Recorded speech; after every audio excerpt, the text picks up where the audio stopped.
Selamat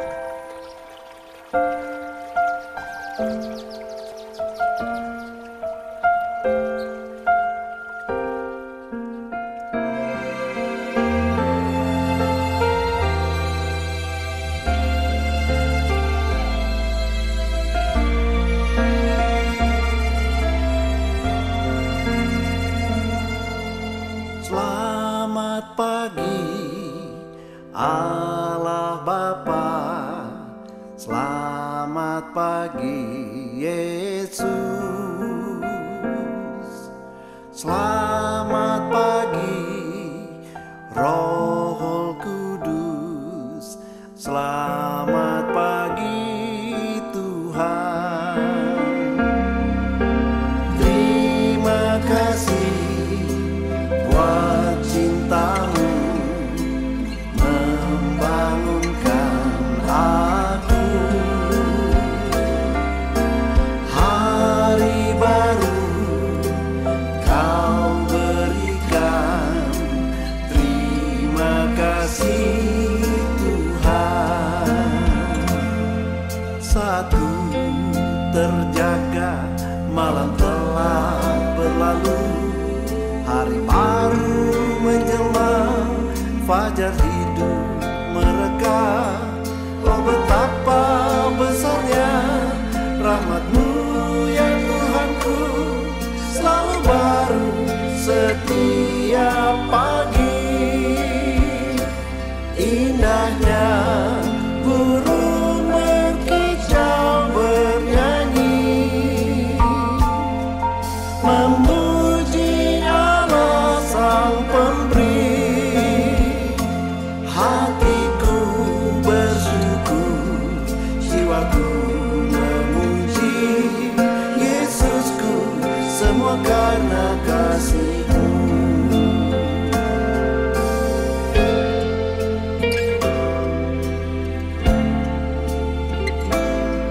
Inilah yang kuperhatikan, sebab itu aku akan tetap berharap kepadanya, bahwa tak berkesudahan kasih setia Tuhan, tak habis-habisnya rahmat-Nya, selalu baru setiap pagi. Besar setia-Mu Tuhan. Terima kasih buat cinta-Mu membangunkan aku.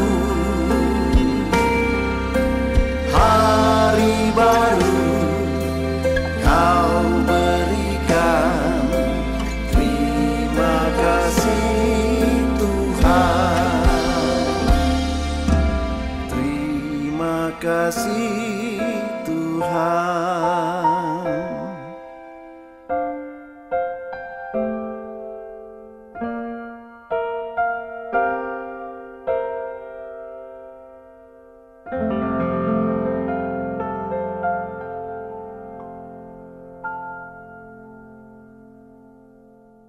Haleluya, amin, shalom, selamat pagi saudara sekalian, shalom, puji Tuhan.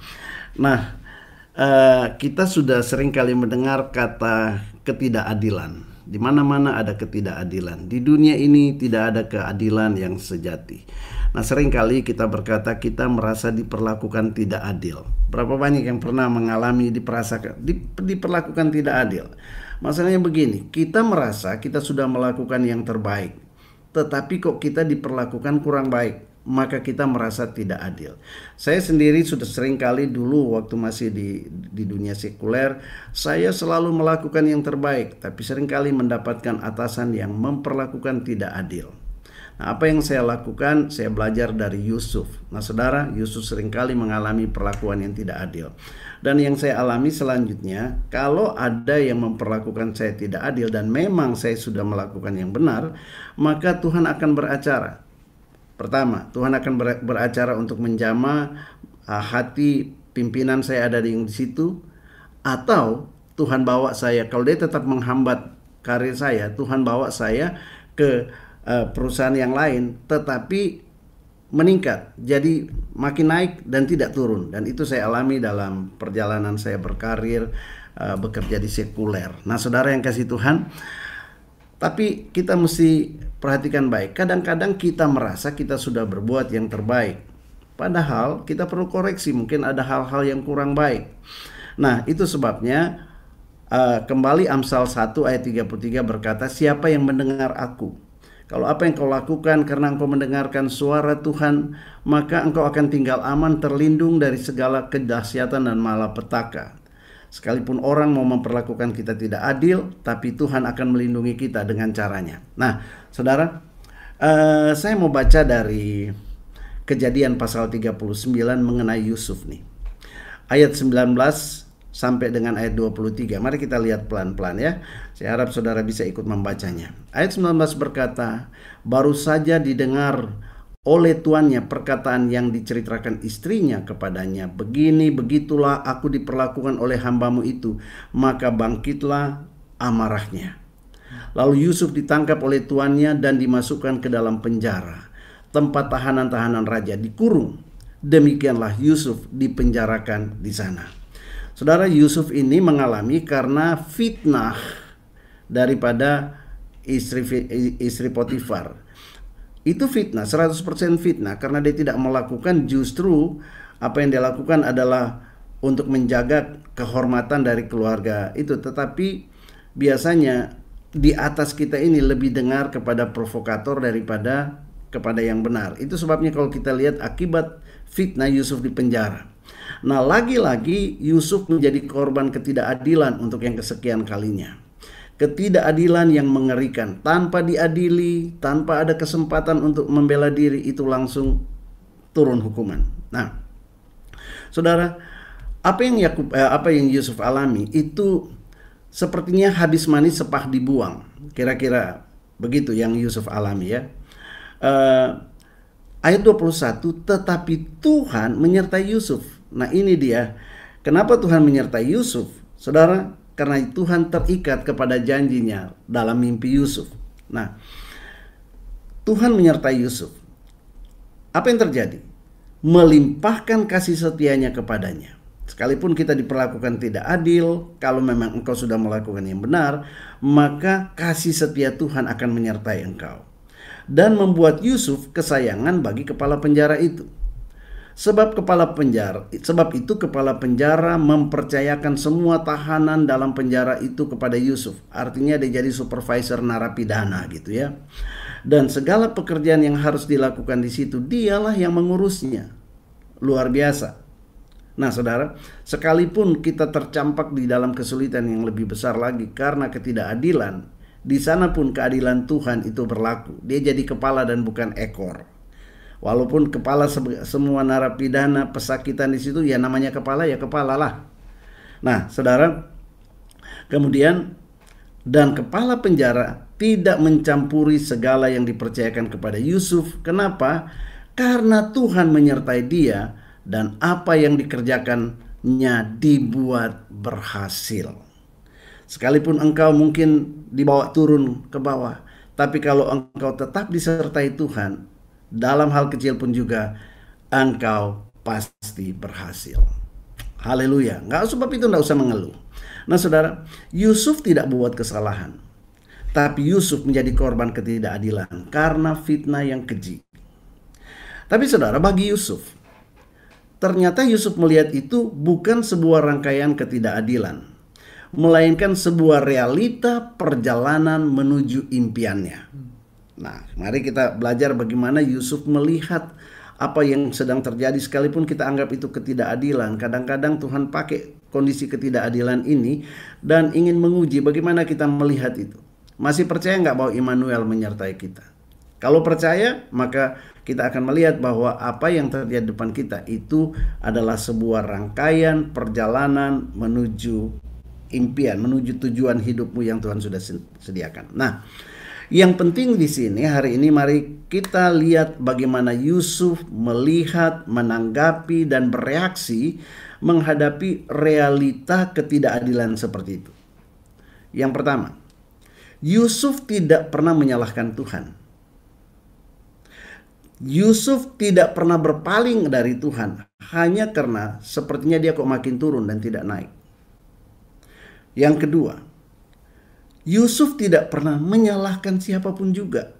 Dia tidak salahkan Potifar, dia tidak salahkan istri Potifar. Dia hadapi itu semuanya. Belajar untuk kalau ada sesuatu terjadi, jangan cepat-cepat lihat menyalahkan orang lain. Lihat diri sendiri, kalau engkau memang benar, ya sudah, enjoy saja.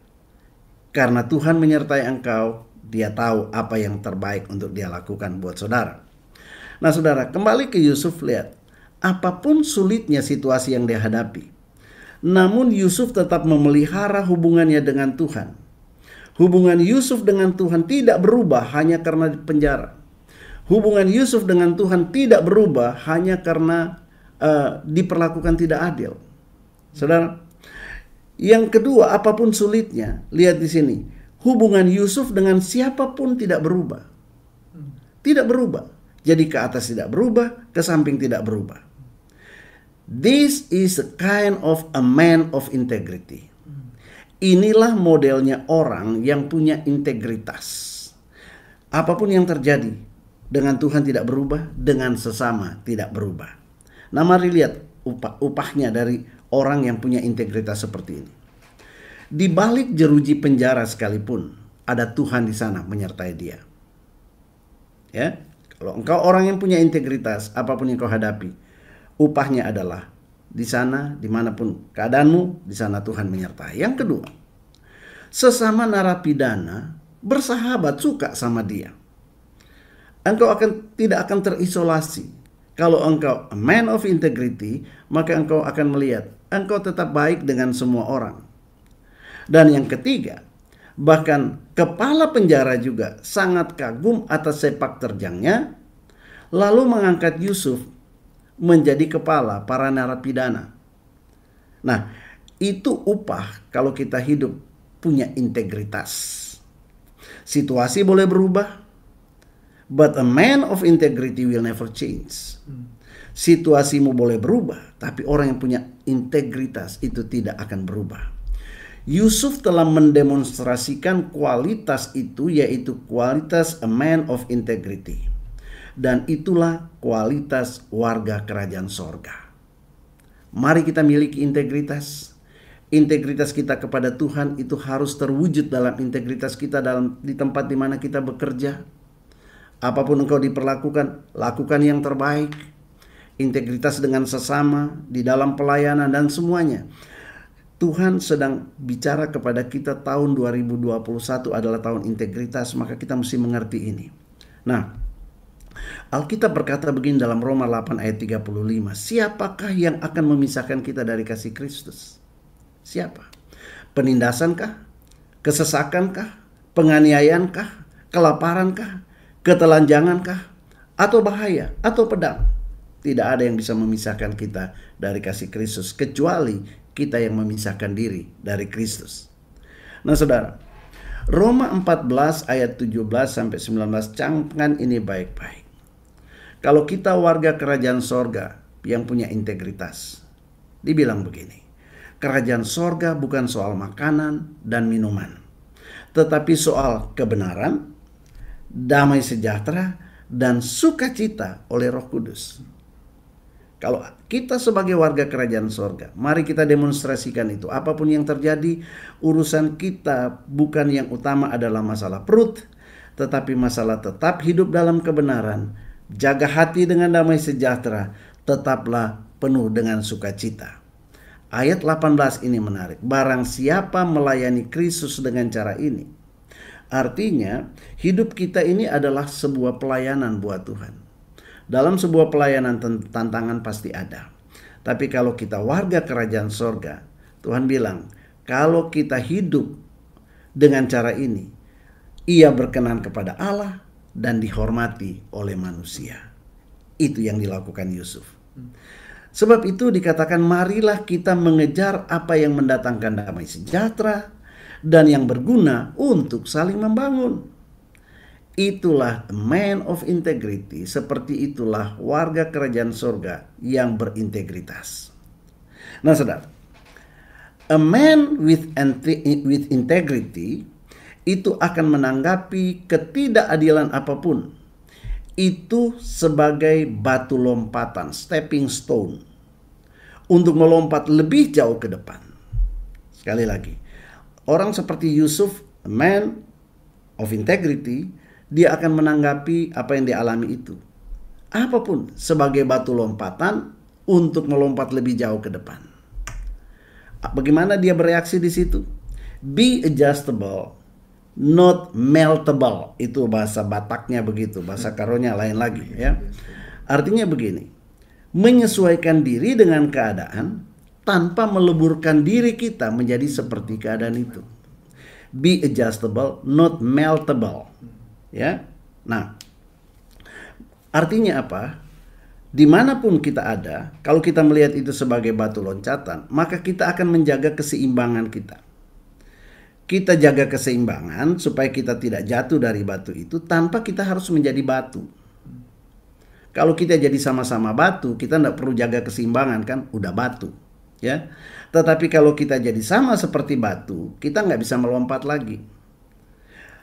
Kita akan stuck di situ, stuck di batu itu. Nah, kalau kita menghadapi perlakuan yang kita katakan tidak adil, mari kita adjustable. Kita menyesuaikan diri, jaga keseimbangan. Ya. Kemudian yang berikutnya, a man of integrity, bagaimana dia bereaksi terhadap ketidakadilan. Nah saudara, dia menempatkan diri tanpa kehilangan jati diri. Itu yang tadi saya katakan, jaga keseimbangan, jangan jadi batu. Menempatkan diri di situ tanpa kehilangan jati dirimu. Sekarang bahasa Karonya nih, tadi bahasa Batak. Bahasa Karonya begini, be wise and compromise. Itu bahasa Karo ya. Be wise and compromise. Artinya bijak tanpa kompromi. Ya, bijak tanpa kompromi. Ya. Kalau dia di luar itu pemberontakan kita lakukan. Tapi kalau kita wise and compromise, begini ceritanya. Kita pernah dengar istilah serigala berbulu domba kan? Nah sekarang apa bedanya domba dengan serigala berbulu domba? Secara tampilan luar sama. Tapi kita bisa tahu bedanya dari mana? Dari makanan dan dari suara. Ya, domba makannya rumput, tetap rumput. Tetapi serigala makannya daging mentah. Nah, itu sebabnya sekalipun kita ada di tengah-tengah serigala, maka jaga asupan kita. Jangan kita mengkonsumsi kesukaan-kesukaan duniawi, tapi kita tetap konsumsi hal-hal yang sorgawi. Jangan kita konsumsi hoax, jangan kita konsumsi gosip, tapi kita tetap konsumsi apa kata firman Tuhan. Konsumsilah roti hidup seperti ini. Suara, apa bedanya? Suara. Saudara, suara serigala dengan suara domba beda. Dari suara kita bisa kenal. Nah, sekalipun kita ada di tengah-tengah serigala, maka cara kita berkata harus berkata seperti anak Tuhan. Jangan mengeluh, jangan kemudian komplain, jangan kemudian cerita sana cerita sini. Ya, saya pernah punya satu teman di tempat kerja dulu ya. Dia kalau saya lihat sih dia enggak benar tuh sama bos saya, enggak benar. Makanya dia terus bahkan bosnya itu enggak suka banget sama dia. Nah, apa yang dia lakukan? Dia terus cerita kejelekannya si bosnya itu. Sampai satu saat saya bilang begini, lu kalau udah gak suka sama pemimpin kita, lu keluar aja, cari aja pekerjaan tempat lain. Oh enggak, pokoknya nanti saya mau keluar lah kalau begini. Ya sudah, saya bilang hati-hati, kamu ngomong begini nanti sampai ke bos. Dan benar-benar sampai, saudara. Dan akhirnya karena sampai ke pemimpinnya, yang jadi korban dia sendiri. Makanya jaga kita berkata-kata. Ya, apapun tekanan itu mengucap syukur kepada Tuhan. Yusuf itu tidak menyalahkan siapapun. Bahkan Potifar dia tidak salahkan. Istri Potifar dia tidak salahkan. Man of integrity akan melihat semua ketidakadilan itu sebagai batu lompatan. Dia tahu kalau dia salah ngomong, dia bisa tergelincir.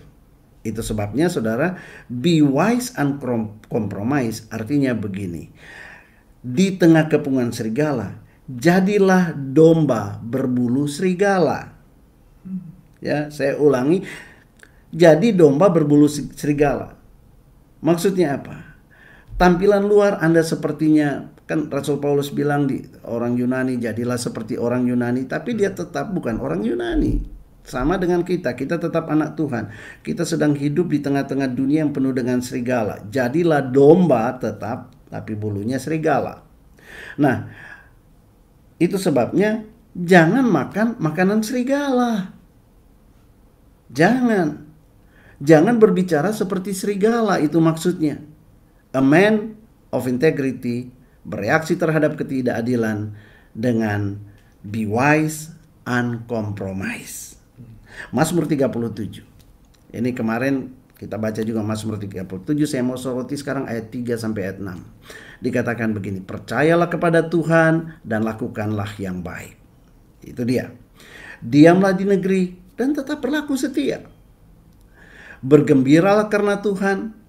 Nggak usah cemberut apapun yang terjadi, tetap bergembira. Kenapa? Karena Tuhan jaminannya, maka Ia akan memberikan kepadamu apa yang diinginkan hatimu. Apa yang kau perlu yang ditahan-tahan, hakmu yang ditahan-tahan. Tuhan bilang kalau engkau tetap percaya dan tetap melakukan yang baik dan berlaku setia dan tetap bergembira karena Tuhan dalam waktu Tuhan. Dan saya percaya waktu Tuhan itu hari-hari ini engkau akan melihat itu engkau peroleh. Serahkanlah hidupmu kepada Tuhan dan percayalah kepadanya dan Ia akan bertindak. Ya, jangan percayakan masalahmu kepada media sosial dan teman-temanmu. Serahkan sama Tuhan. Kalau engkau benar, Dia akan bertindak membela engkau. Ayat 6, Ia akan memunculkan kebenaranmu seperti siang dan hakmu. Ia akan memunculkan kebenaranmu seperti terang dan hakmu seperti siang. Nantikanlah itu, sebab Tuhan tidak pernah berdusta. Saya tidak tahu berapa banyak di antara kita hari ini mungkin kau sedang merasa diperlakukan tidak adil, atau engkau seperti sedang berada dalam satu lembah atau satu penjara yang menutup engkau. Tapi pagi hari ini dalam nama Tuhan Yesus saya mau beritahu buat saudara, pelajaran dari Yusuf ini mari kita tinggal terapkan. Tidak ada yang bisa mencelakai engkau. Seringkali Tuhan izinkan sepertinya engkau menurun, tapi sebenarnya dari bawah itu Tuhan akan membuat engkau melompat lebih tinggi lagi. Asal engkau jadi orang yang berintegritas, jadi orang yang sungguh-sungguh melakukan apa yang Tuhan mau. Nah, saya mau tutup dengan apa yang perlu kita renungkan. Statement ini dengar baik-baik. Tuhan Yesus itu adalah Immanuel, Allah yang menyertai kita. Tapi seringkali kita tidak tahu Dia Immanuelnya seperti apa. Apa Dia jalan di samping pegang tangan kita? Tidak. Immanuel itu omnipresent, Dia ada di mana-mana. Artinya begini, Dia ada di atas kita supaya Dia bisa menuntun kita dari atas. Tapi Dia juga saat yang sama ada di bawah kita untuk menopang ketika kita tidak kuat. Dia juga ada di dalam kita untuk apa? Untuk memberikan kekuatan ketika kita mulai lemah. Itu omnipresent. Nah saudara, Immanuel itu juga bukan cuma ada di atas, di bawah, dan di dalam. Tapi Dia juga ada di depan kita. Untuk apa? Untuk melakukan terobosan-terobosan. Ketika ada halangan di depan engkau tidak bisa terobos, Immanuel ada di depan saudara. Dia berjalan di depan untuk menjadi penerobos, tapi Dia ada juga di samping kiri kanan saudara untuk melindungi saudara, dan bahkan Dia ada di belakangmu untuk tetap menjaga engkau. Kalau ada serangan dari belakang engkau tidak lihat, ada di sana Immanuel. Itulah Tuhan Yesus, bro. Haleluya. So hari ini saya mau baca sekali lagi pengertian tentang omnipresent begini. Dia ada di atas kita untuk menuntun kita. Dia ada di bawah kita untuk terus menopang kita. Dia ada di dalam kita untuk memberikan kita kekuatan. Dia berjalan di depan sebagai penerobos. Dia ada di samping saudara untuk melindungi saudara. Dia juga ada di belakang untuk tetap menjaga engkau. Haleluya, haleluya. Puji Tuhan, diberkatilah engkau. Ini janji Tuhan buat saudara. Ini pegang baik-baik.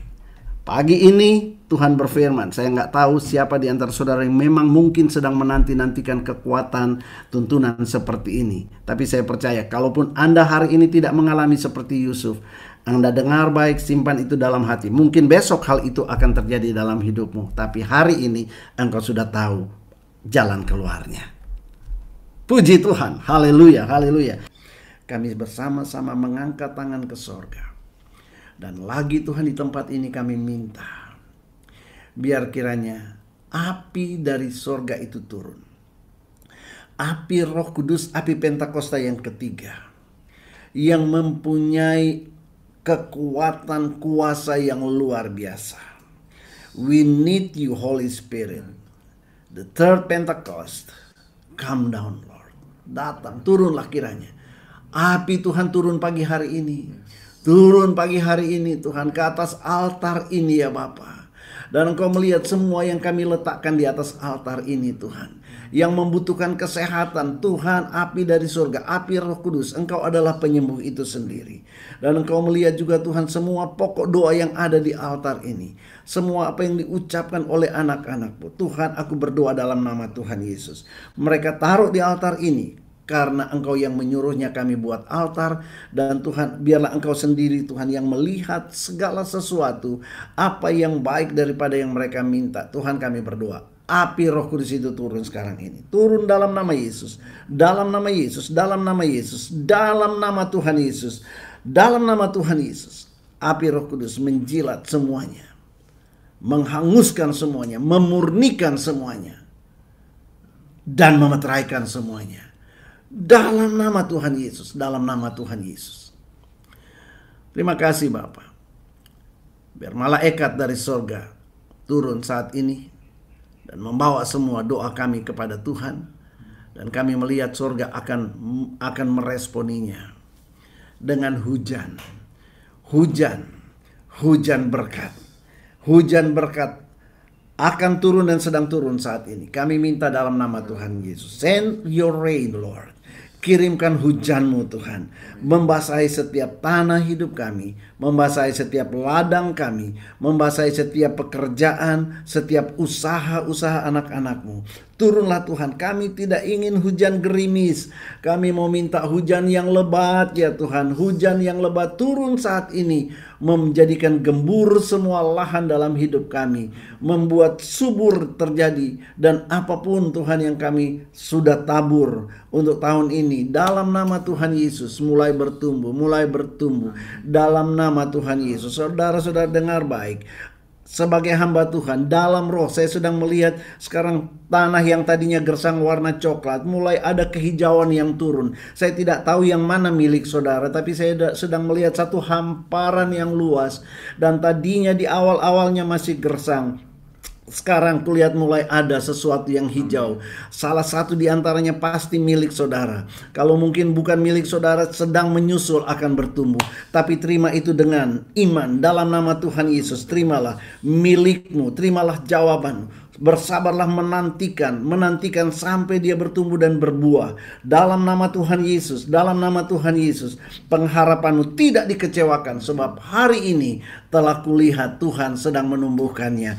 Haleluya, haleluya, haleluya. Dalam nama Tuhan Yesus, dalam nama Tuhan Yesus. Dan kami mau berdoa juga Tuhan saat ini, roh-roh jahat, para Baal, tipu muslihat iblis yang sudah menantikan anak-anak Tuhan di sepanjang hari ini, kami mengangkat tangan kami dalam nama Tuhan Yesus. Kami hancurkan kuasa-Mu, segala perangkap-perangkap si jahat, segala tipu muslihat iblis yang mau mencoba menjegal kami sehingga kami menjauh daripada Tuhan dan melakukan kesalahan. Dalam nama Tuhan Yesus tidak akan berhasil. Hari ini kami hancurkan, kami patahkan dalam nama Tuhan Yesus. Terima kasih Bapa yang baik, terima kasih Tuhan. Kami percaya hari ini kami siap untuk memasuki hari yang baru dengan sebuah kepastian, Immanuel, Allah yang menyertai kami. Dari atas, dari bawah, dari dalam, dari samping, kiri, kanan, dari depan, bahkan dari belakang kami. Sehingga kami tidak takut menghadapi apapun juga. Mazmur 91 itu yang menjadi bagian kami. Kasih karunia yang berlimpah-limpah dari Allah Bapa, damai sejahtera dari Kristus Yesus Tuhan, dan otoritas Roh Kudus turun ke atas saudara sekalian, membuat harimu hari ini adalah hari yang diberkati, hari yang penuh dengan senyuman, hari yang penuh dengan kebahagiaan dan kemenangan. Dalam nama Yesus, kalau engkau percaya, sambut berkat Tuhan, katakan amin, amin, amin.